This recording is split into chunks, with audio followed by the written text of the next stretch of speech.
The handshake that changed everything. The morning sun streams through the glass walls of Sterling Tower's executive lobby. Catherine Walsh stands near the windows in her cream designer suit, her blonde hair pulled back perfectly.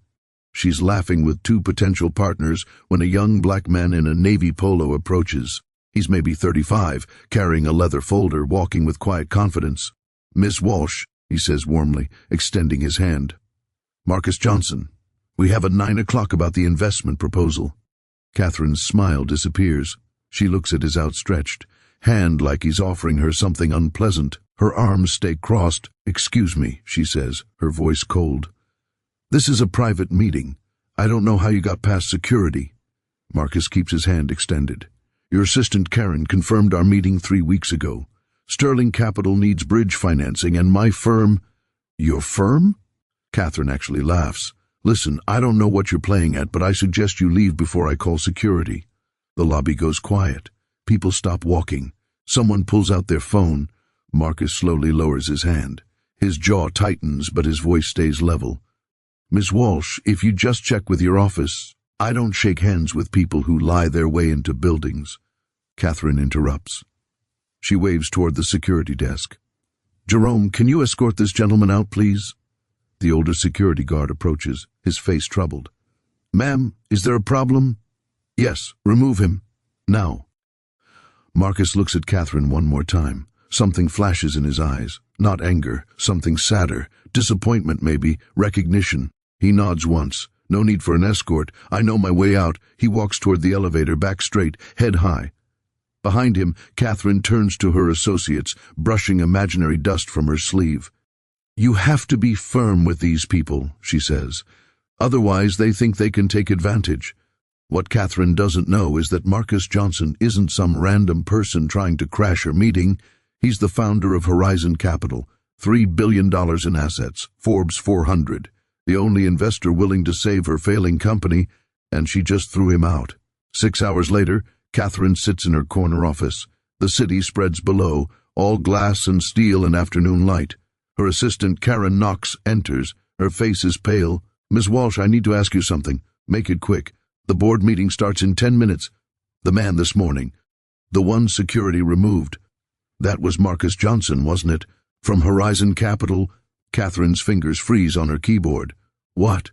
Karen sets her tablet on the desk. The screen shows a Forbes article. "Marcus Johnson, the quiet billionaire changing investment." The photo shows the same face, same calm expression, same man Catherine refused to shake hands with. The article continues. Net worth, $3 billion. Horizon Capital, largest minority-owned investment firm in America. Board member, Apple, Tesla, Microsoft. Catherine's mouth goes dry. "Tell me this is a different Marcus Johnson." "It's not." Karen's voice shakes. "I confirmed the meeting myself 3 weeks ago. I sent you his bio. He flew in from Atlanta specifically to meet with you." The room tilts slightly. "How much was he offering?" $400 million. "It was in the briefing you didn't read.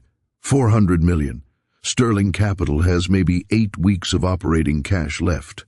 Without that money, the company dies. 1,500 jobs disappear. Get him on the phone. Now." Karen shakes her head. "I tried. His office said he's unavailable. They said the offer has been withdrawn." Catherine grabs her phone, searches for Marcus's number. She calls. It rings twice, then voicemail. "Mr. Johnson, this is Catherine Walsh. There was clearly a terrible misunderstanding this morning. I would very much like to reschedule at your earliest convenience. Please call me back." She hangs up, calls again, voicemail again. By noon, the story is everywhere. A tech blogger posts, sources say Catherine Walsh kicked out billionaire investor, mistook him for intruder. By 2 o'clock, her phone won't stop ringing. Board members, other investors, her lawyer. By 4 o'clock, she's called Marcus 17 times, sent 9 emails, messaged him on LinkedIn BBR, Authing BR. T6, her CFO Thomas comes to her office. His face says everything. "I talked to someone at Horizon. Marcus made his decision the moment he left this building. The deal is dead. But our employees, bruh, he knows. He also knows it's not his job to save a company run by someone who treated him like that." Catherine sits alone as the sun sets. She pulls up Marcus's interviews, starts reading. Wall Street Journal, 2 years ago. I dress casually on purpose. I want to see if people respect my ideas or judge my appearance. The ones who see past the polo shirt are worth working with. Orbs. Last year I've been mistaken for delivery staff, security, janitorial workers. Each time, I learn something about the person making the assumption bar. He closes her laptop, puts her head in her hands. Tested her, and she failed bar. Next morning, Catherine stands in the lobby of Horizon Capital in Atlanta. She's wearing the same cream suit from yesterday. It's wrinkled. There's a coffee stain she couldn't remove on the airplane. Red-eye from San Francisco was 6 hours of staring at nothing, thinking about everything. He approaches the reception desk. Bor. I need to see Marcus Johnson. Bor. Receptionist, a young woman named Alicia, looks up. Do you have an appointment? Bor. No, but it's you. Argent. I'm Catherine Walsh. I'm sorry, Miss Walsh. Mr. Johnson only sees people by appointment. Please, just 5 minutes. Tell him I flew here overnight.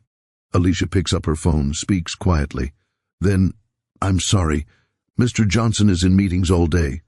I'll wait, ma'am. He could be in meetings until 6 or 7.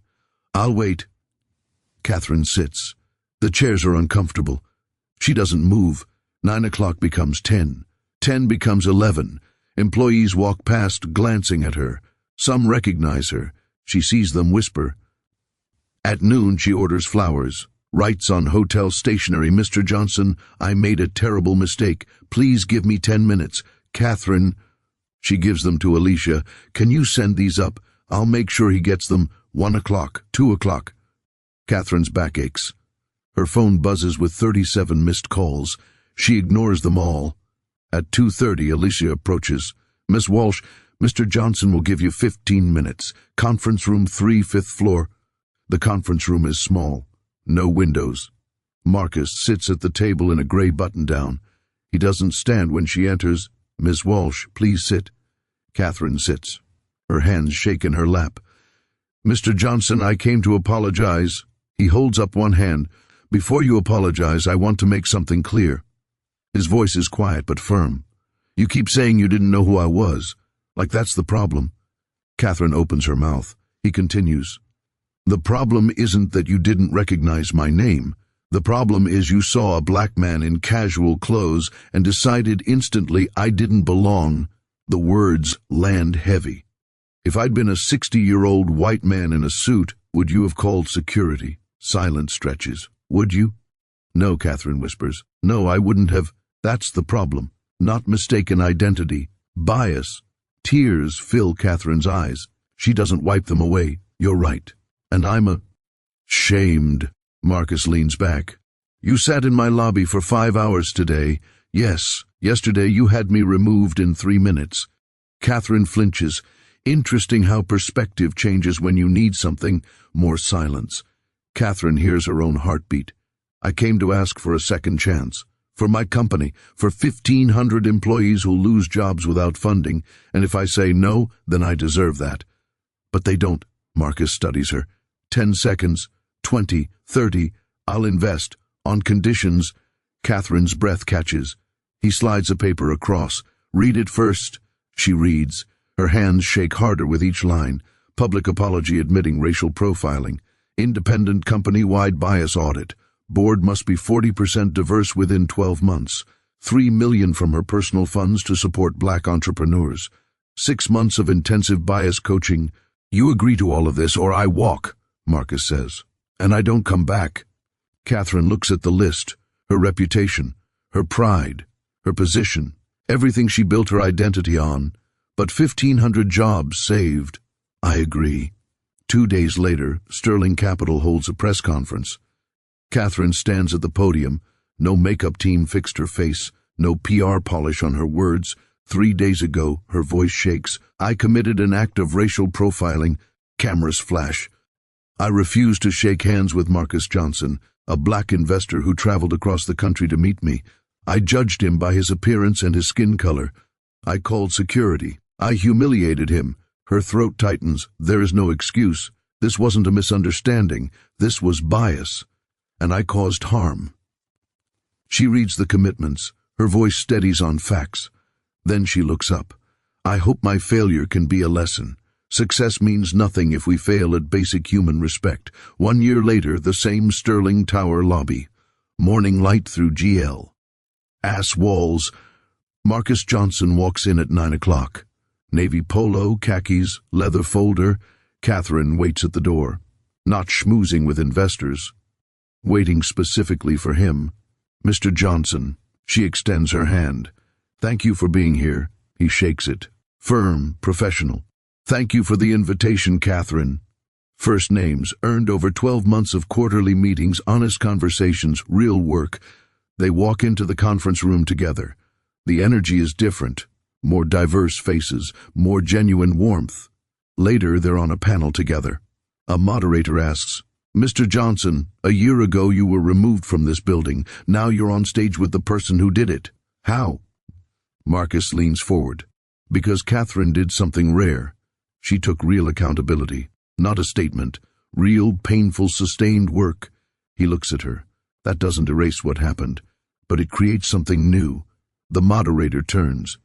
Catherine, what would you say to the person you were a year ago? Catherine is quiet. When she speaks, her voice is steady but emotional. I'd say your privilege blinded you. You harmed someone because you couldn't see past assumptions. It took losing everything to finally see. She looks at Marcus. I'm grateful you gave me and this company a second chance. But no one should need to be a billionaire to be treated with dignity. This isn't a story about one bad person becoming good. It's about the assumptions we all carry. The split-second judgments we make based on how someone looks, talks, dresses. It's about the courage to admit when we're wrong and do the uncomfortable work of change. Dignity isn't earned. Respect isn't conditional. They're given freely or they mean nothing. If this story moved you, please like this video and share it with someone who needs to hear it. Subscribe because next week we're bringing another story about real accountability and second chances. And drop a comment telling us about a time you had to confront your own assumptions. When did you realize you'd judged someone unfairly? How did you make it right? Your story matters. Share it below.